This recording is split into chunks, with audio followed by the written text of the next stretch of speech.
Hi guys, we are back to our YouTube channel. আমরা এসে গেছি খুব পুরনো বাড়িতে।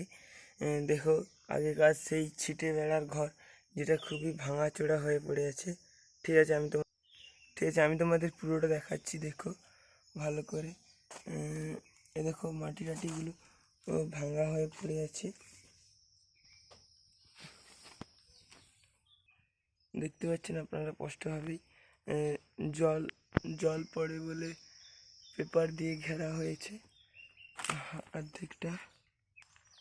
সেই ছিটে বেড়ার ঘর, আগেকার দিনে যেগুলো মাটির পোঁচ লাগিয়ে বাঁশ পাতা দিয়ে করা। এই দেখুন, এখানে অর্ধেকটা মাটি লেগে আছে, আর উপরে পেপার চাপানো হয়েছে যাতে না বৃষ্টি ঢুকে। এবার আমি আপনাদের ভিতরটা দেখাচ্ছি, দেখুন। এই দেখুন, ভাঙা হয়ে আছে পুরো ঘরটা। এটা হচ্ছে আগেকার দিনে রাজাদের আমলের ঘর। এখানে এখন তিনজন বাস করেন। দেখুন, একেবারে ভাঙাচুরো হয়ে আছে। ঠিক আছে, okay bye guys. Please like, comment, share, subscribe करना।